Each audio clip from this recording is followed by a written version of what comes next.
Assalamualaikum warahmatullahi wabarakatuh. Alhamdulillah wassalatu wassalamu ala Rasulillah Muhammad ibni Abdullah wa ala alihi wa sahbihi wa mawalah. La hawla wa la quwwata illa billah. Allahumma salli wa sallim ala sayyidil abrar Muhammadin khairil anam alladzi tughni hawaijul anam wa turku bihil khalaq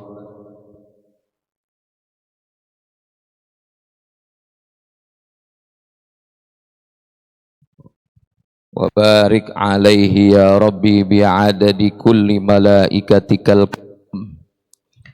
wa ala alihi wa sahbihi ahli kiram. Amma ba'du. Rabbi shrah li sadri wa yassir li amri wahlul 'uqdatam min lisani yafqahu qawli. Wa qala ta'ala yarfa'illahu alladhina amanu minkum walladhina utul ilma darajat. Depan. Wa qala Rasulullah sallallahu alaihi wasallam talabul ilmi faridatun ala kulli muslimin wa muslimatin. Qala al-muallif rahimahullahu ta'ala wa nafa'ana bihi wa bi ulumihi fid darain amin. Qala iradatuka tajrida ma'a iqamatillahi iyyaka bil asbab minasyahwatil khafiyati wa iradatukal asbaba ma'a iqamatillahi iyyaka bitajridi in hitatun anil himmatil aliyati.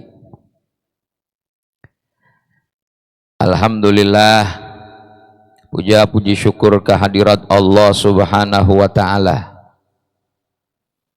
atas dasar hidayah taufik inayah. Pada siang hari ini kita masih diberikan nikmat sehat wal afiat, nikmat panjang usia, wabil khusus nikmat iman wal Islam,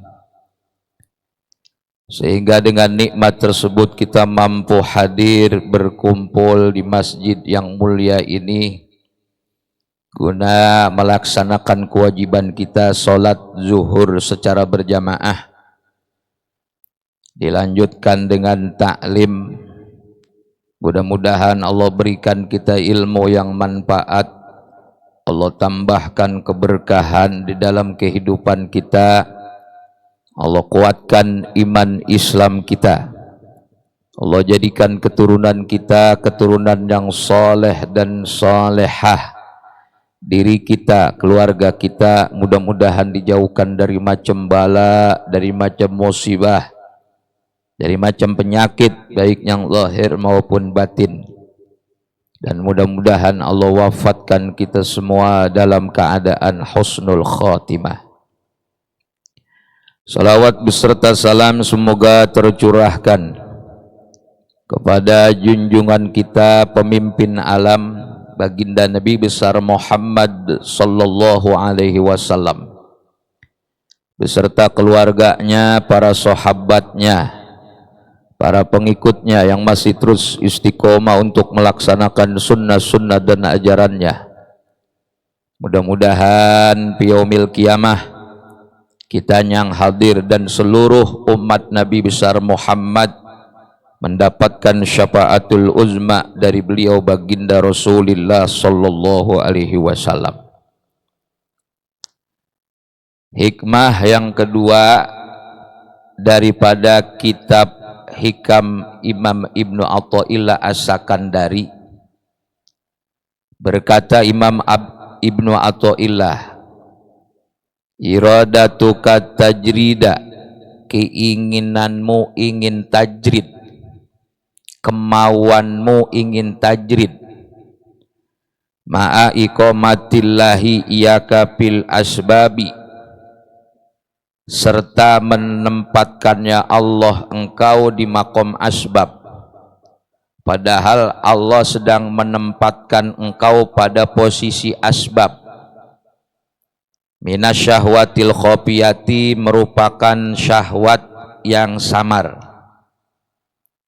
Kalau kamu ingin tajrid padahal kamu sedang diposisikan oleh Allah pada posisi asbab, maka itu termasuk syahwat yang samar. Wa iradatukal asbaba, sebaliknya keinginanmu ingin asbab, ma'a iqamatillahi iyaka pitajrid, padahal Allah menempatkan engkau pada makom tajrid. Inhitatun anil himmatil aliyati, berarti merosot dari cita-cita yang luhur. Imam Ibnu Athaillah dalam hikmah yang kedua ini, beliau ingin menyebutkan ada dua posisi manusia dalam rangka ibadah kepada Allah Subhanahu wa ta'ala. Di dalam surat Ad-Dariyat, Allah Subhanahu wa ta'ala berfirman, wa ma khalaqtul jinna wal insa illa liya'budun. Aku tidak ciptakan jin dan manusia kecuali beribadah. Berarti ketika manusia berada di alam dunia, tidak ada tugas utama kecuali menyembah Allah Subhanahu wa ta'ala. Gak ada yang lain. Hal ini bukan berarti kita tidak boleh bekerja. Bukan artinya kita tidak boleh berdagang, berniaga, berusaha, menjadi pegawai, bukan.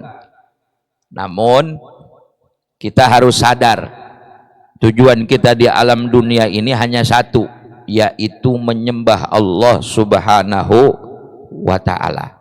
Itu tugas kita di muka bumi, tidak ada yang lain. Hal ini sesuai dengan surat Al-An'am.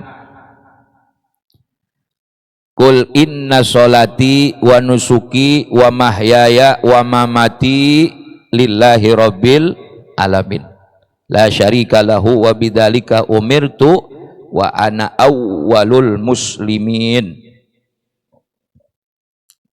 Katakanlah, sesungguhnya salatku, ibadahku, hidupku, matiku lillah, karena Allah. Mana-mana suatu gerakan yang dikatakan lillah, berarti gerakan itu namanya ibadah. Meskipun tidur karena disebut lillah berarti ibadah. Berdagang kalau lillah berarti ibadah. Bekerja kalau lillah berarti ibadah. Berangkat pagi ke kantor, pulang sore diniatkan lillah, berarti itu adalah ibadah. Asal tidak bertentangan dengan hukum syariat, berarti ini masuk kategori ibadah. Jadi tujuan kita hanya satu, ibadah. Dulu ada seorang Nabi Allah namanya Yahya alaihi salatu wassalam. Nabi Yahya ini putra Nabi Zakaria, Pak. Nabi Zakaria ini, beliau ini sudah lama, mohon maaf, tidak diberikan keturunan oleh Allah Subhanahu wa ta'ala, sehingga beliau gelisah. Gelisahnya karena kenapa? Nanti agama Islam ini, agama tauhid ini, kalau saya tidak memiliki keturunan, berarti tidak ada yang melanjutkan. Keimanan ini kalau saya tidak memiliki keturunan, tidak ada yang melanjutkan. Dakwah ini tidak ada yang melanjutkan, gelisah. Sampai usia dalam riwayat 90 tahun Nabi Zakaria, datang malaikat Jibril alaihi salatu wassalam mengabarkan kepada Nabi Zakaria bahwasanya Nabi Zakaria akan memiliki seorang putra, dan juga putranya bukan sembarangan, Sayyid, Nabi, Rasul yang melanjutkan ajaran Tauratnya Nabi Musa alaihi salatu wassalam yang lurus. Itu namanya Nabi Yahya. Nah, Nabi Yahya ini diberikan keistimewaan. Maka kalau kita baca kitab-kitab tafsir, diantaranya Ibnu Katsir, manusia yang maksum, benar-benar maksum, ini salah satunya adalah Nabi Yahya. Apa itu maksum? Maksum itu dari lahir sampai wafat, sampai meninggal dunia, jangankan dosa yang besar, dosa kecil pun nggak ada. Itu hebatnya Nabi Yahya. Jangankan beliau melaksanakan dosa, bercita-cita saja ingin melaksanakan dosa nggak ada, Pak. Makanya Allah katakan, ya Yahya hudil kitaba biquwah wa atainahul hukma sobiyah. Surat Maryam tuh. Wa hananan meladunna wa zakatan wa kana taqiyya. Ya Yahya, he Yahya, khudil kitaba biquwah, ambillah kitab, peganglah kitab Taurat itu dengan kuat. Karena Nabi Yahya itu hafal kitab Taurat, bukan cuma sekedar hafal, dia paham, bukan sekedar paham, dia mampu mengamalkan. Wa atainahul hukma sobiyah, kami telah memberikan hukum, memberikan hikmah, kebijaksanaan pada waktu Nabi Yahya masih kecil, masih anak-anak. Nabi Yahya masih kecil itu udah memiliki hikmah, udah memiliki kebijaksanaan tuh Nabi Yahya. Ini apa urusannya ibadah dengan Nabi Yahya? Nanti ada kolerasinya. Karena Nabi Yahya ini setiap hari beliau ini diisi dengan ilmu dan hikmah, maka sebelum usia 10 tahun kerjaannya cuma 2, ke rumah, ke Baitul Maqdis, ke Baitul Maqdis, ke rumah, begitu aja. Kalau kayak kita ke musola, ke rumah, ke masjid, ke rumah, ke majlis, ke rumah, hanya begitu aja. Padahal usia begitu biasanya anak-anak sibuknya dengan bermain. Sampai-sampai ketika beliau berangkat ke Baitul Maqdis untuk ibadah, itu kawan-kawannya manggilin, Yahya, sini main dengan kita. Kawannya datang lagi satu rombongan, Yahya, ayo bermain dengan kami. Tapi luar biasa jawaban Nabi Yahya yang masih kecil. Beliau mengatakan, ma khuliqtu lihada. Ma khuliqtu lihada. Aku tidak diciptakan oleh Allah Subhanahu wa ta'ala untuk bermain-main. Coba lihat, anak kecil usianya belum 10 tahun, dia punya jawaban luar biasa hebatnya, ma khuliqtu lihada. Kawan-kawan, mohon maaf, saya diciptakan oleh Allah bukan untuk seperti ini, bukan untuk bermain-main, tapi saya diciptakan oleh Allah Subhanahu wa ta'ala untuk mengabdi, untuk menyembah, untuk beribadah kepada Allah Subhanahu wa ta'ala. Paham bener berarti Nabi Yahya, wa ma khalaqtul jinna wal insa illa liya'budu. Maka kata ulama, di antaranya perkataan Ibnu Abbas, tidak ada seorang anak keturunan Nabi Adam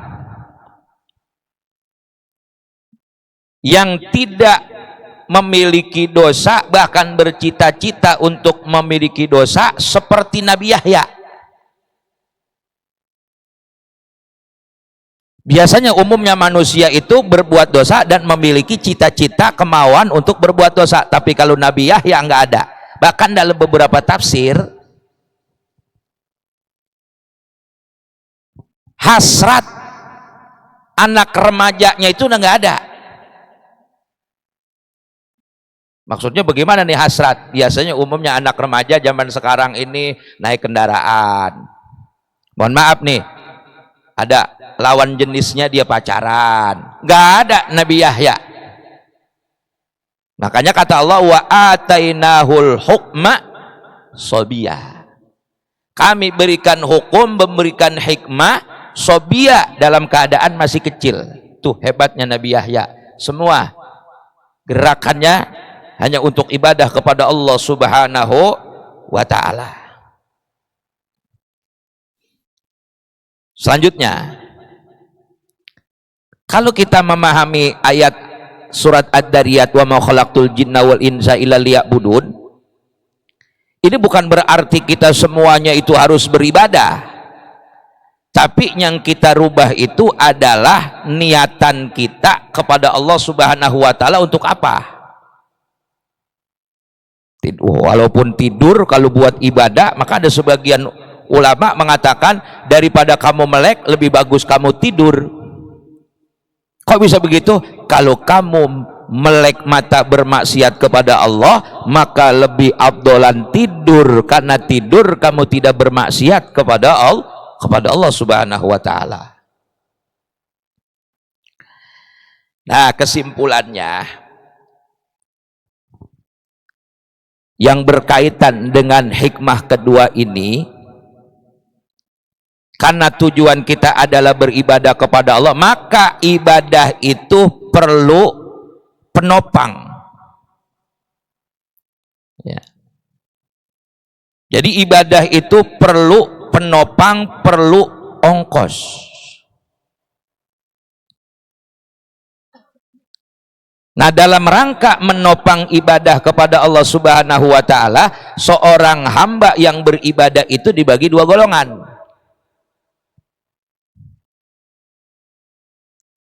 Saya umroh, saya haji, kan perlu biaya. Saya berangkat mengaji, otomatis kendaraan saya mesti diisi dengan bahan bakar, kan penuh biaya ibadah juga. Nah, dalam rangka ibadah kepada Allah Subhanahu wa ta'ala, maka harus ada penopangnya ibadah itu. Nah, untuk memenuhi penopang ibadah ada dua golongan. Yang pertama golongan asbab. Jadi ada golongan manusia itu yang namanya golongan asbab. Artinya asbab ini dia berusaha, dia cari peruntungan, dia cari kehidupan, berdagang, jadi pegawai, apalagi jadi guru, bertani, beternak, dan sebagainya, dia usaha. Nah, kalau sudah hasil usaha, sudah dapat rezeki, nah rezekinya ini bukan untuk memenuhi kebutuhan hawa nafsu, tetapi dalam rangka menopang ibadahnya dia kepada Allah Subhanahu wa ta'ala. Itu asbab. Jadi asbab ini usaha. Dan yang kedua adalah tajrid. Apa itu tajrid? Tajrid ini dalam rangka mencukupi keperluan dia dalam ibadah, dia nggak usaha Pak, tapi sudah dicukupin oleh Allah Subhanahu wa ta'ala. Dia tidak berdagang, dia tidak bertani, dia tidak menjadi guru, dia tidak menjadi pegawai. Kok bisa begitu? Bisa saja misalnya warisannya banyak, sehingga karena warisannya banyak dia nggak harus lagi pusing ngurusin keperluan itu. Dia hanya memfokuskan jiwa dan raganya untuk ibadah kepada Allah Subhanahu wa ta'ala. Cuman yang jadi masalah, kita ini berada di mana? Apakah kita ini sudah berada pada makom asbab? Apakah kita ini sudah berada pada makom tajrid? Kalau memang kita sudah berada pada makom asbab, ditetapkan oleh Allah pada makom asbab, makom usaha, maka usaha kita ini apakah diridhoi oleh Allah atau tidak? Kalau memang kita berada pada makom tajrid, maka tajridnya kita apakah sudah diridhoi oleh Allah atau tidak? Apakah asbabnya kita ini sesuai dengan syahwat hawa nafsu? Apakah sesuai dengan kemauan Allah? Apakah tajridnya kita ini sesuai dengan syahwat hawa nafsu? Apakah sesuai dengan kemauan Allah Subhanahu wa ta'ala? Maka kalau orang, kata Imam Ibnu Athaillah, yang sudah pada makom asbab, jangan pengen tajrid. Sebaliknya, yang sudah tajrid jangan pengen asbab. Kalau orang yang sudah usaha, yang sudah berdagang, misalkan dia sudah bercocok tanam, bertani dan sebagainya, dia jangan tajrid. Kalau ada keinginan pengen tajrid, itu syahwat khopiah. Kenapa? Gini Pak, makom tajrid itu adalah makom yang luhur. Enggak semua orang itu bisa berada pada makom tajrid. Dia enggak ngapa-ngapain tapi rezekinya dicukupin oleh Allah. Enak kali tajrid, enggak ngapa-ngapain tapi rezekinya sudah dicukupin oleh Allah, padahal dia lagi usaha, padahal dia lagi bekerja. Karena tergiur pengen tajrid, akhirnya pekerjaannya ditinggal. Karena mohon maaf, makom tajrid itu makom yang luhur, makom orang-orang yang soleh, makom waliyun min auliyaillah. Enak kali kalau tajrid. Begitu dia sudah asbab pengen ke tajrid, kerja yang sudah mapan dia tinggalkan, tajridnya baru dapat 2 bulan 3 bulan, dia ibadah melulu nggak kuat. Maka itu sangat membahayakan. Maka ini disebutnya, kata Imam Ibnu Athaillah, syahwatul minasyahwatil khofiyah. Ini syahwat. Sebaliknya, kalau orang sudah berada pada makom tajrid, dia zikir, dia baca Quran, dia berpuasa, setiap hari ngaji terus, setiap hari rezeki sudah ada didatangkan oleh Allah Subhanahu wa ta'ala dengan segala macam, malah kepengenan usaha, ini merosot Pak. Karena makom tajrid itu adalah makom orang yang tawakal ke Allah. Kalau dia pengen usaha, itu inhitatun anil himmatil aliyah, merosot dari himmah yang tinggi. Lalu ada pertanyaan, manakah orang yang asbab yang diridhoi oleh Allah? Kalau memang saya sedang usaha, saya jadi pegawai, saya jadi pedagang, saya jadi petani, saya jadi guru, kalau memang benar asbab saya ini diridhoi oleh Allah, mana alamatnya, mana cirinya? Kata sebagian ulama ada beberapa ciri. Yang pertama, husulul kifayah, hasil kecukupan. Misalnya dia usaha, dia berdagang, itu cukup untuk biaya ibadah dia, mencukupi keluarganya, keperluan sehari-hari, bayar rekening listrik, tagihan dan sebagainya, cukup. Jangan kemana-mana, teruskan itu. Berarti Allah redho. Wal muwasati lil fuqara'i wal masakin, menolong, dapat menolong fakir dan miskin.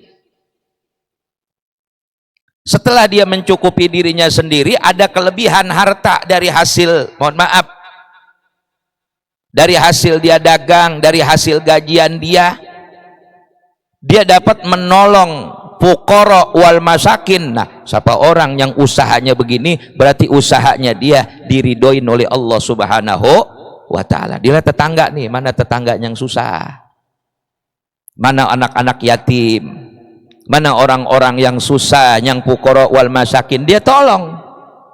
Bukan hanya untuk memenuhi kebutuhan nafsunya dia aja yang udah berlebih. Kalau misalnya dia hanya untuk menuruti hawa nafsunya, oh berarti ini usahanya dia belum ada tanda-tanda diridhoin oleh Allah. Tapi kalau dia ada usaha cukup untuk dirinya, kelebihannya dia berikan kepada fuqara wal masakin, itu ciri orang itu usahanya diridhoi oleh Allah Subhanahu wa taala. Tuh yang pertama. Kalau usaha kita benar-benar diridhoin oleh Allah.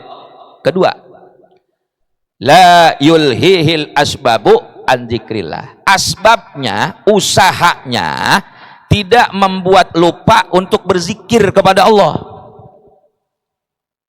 Misalnya dia setiap hari zikirnya baca Quran 1 juz setiap hari, dagang mah dagang, kerja mah kerja, tapi waktunya sholat ya dia berhenti, dia sholat. Waktunya dia baca Quran, memang dia zikirnya adalah sehari membaca la ilaha illallah 1000 kali dia baca.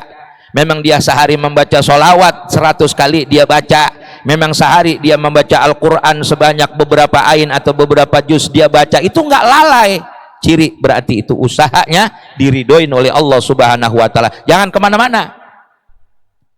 Tapi kalau dagangan kita, usaha kita, pekerjaan kita malah membuat lupa dari Allah, itu nggak diridhoi sama Allah. Mau sholat aja repot, boro-boro tambahan mau baca Quran, mau zikir, mau sholat aja ketinggalan. Ingat-ingat udah asar, ingat-ingat udah pulang nyampe rumah. Kalau hari ini saya nggak sembahyang dhuhur, nggak sembahyang asar, awas usahamu itu berbahaya. Karena kamu hidupnya tidak lama. Mohon maaf Pak, hidup kita di dunia dengan di alam barzah, lamaan di alam barzah Pak. Nabi Muhammad, Nabi kita Rasulullah, usianya 63 tahun. Pernah tinggal di kota Mekah, tinggal wafatnya di kota Madinah, 63 tahun.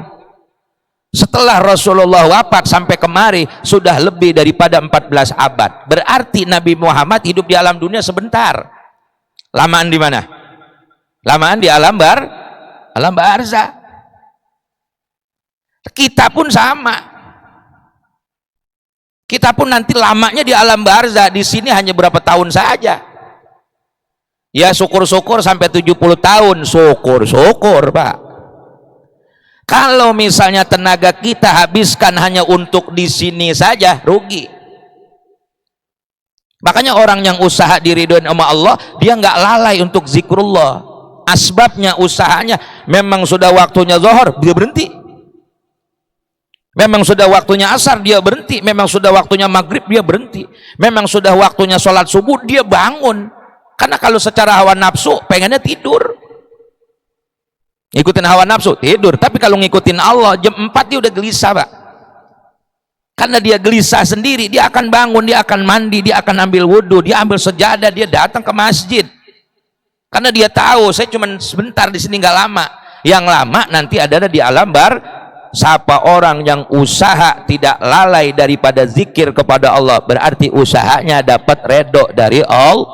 Tuh, ciri yang kedua. Singkat-singkat nih, waktunya sempit soalnya. Masih banyak ini. Yang ketiga, la yajurruhul asbabu ila ma harramahullah. La yajurruhul asbabu ila ma harramahullah. Usahanya tidak menyeret dia kepada apa yang diharamkan oleh Allah. Ingat nih, dagangkah? Ya. Jadi pegawai-kah? Jadi guru-kah? Usaha-usaha tadi tidak menyeret, mengerjakan apa yang diharamkan oleh Allah, berarti Allah redho. Selalu dia menjaga, oh ini nggak boleh, ini nggak boleh, oh ini yang boleh saya kerjakan, oh ini nggak jelas nih, saya tunda dulu. Siapa orang yang usahanya begitu tuh, Allah redho. Tapi sebaliknya, kalau usahanya menyeret kepada apa-apa yang diharamkan oleh Allah, itu sudah alamat, itu sudah menjadi dalil bahwasanya dalam usahanya itu Allah tidak redho. Awas baik-baik itu kita. Selanjutnya, usaha apa yang diridhoi oleh Allah cirinya? Muasyaratul abrar. Muasyaratul abrar, berkumpul dengan orang-orang yang soleh, dengan orang-orang yang baik. Kita nih sehari kerja nih, minimal seminggu sekali kita luangkan waktu kita berkumpul dengan orang-orang soleh. Adanya di mana orang soleh? Di kafe. Adanya di mana orang soleh? di majlis-majlis atau di masjid. Kalau saya yakin setiap orang yang sholat itu saya anggap soleh. Kita luangkan selalu kumpulnya dengan orang soleh. Sebab kalau orang soleh ngomongnya kesolehan lagi, Pak. Kalau orang-orang abror, orang-orang baik, orang-orang soleh, bicaranya nggak jauh dari akhirat.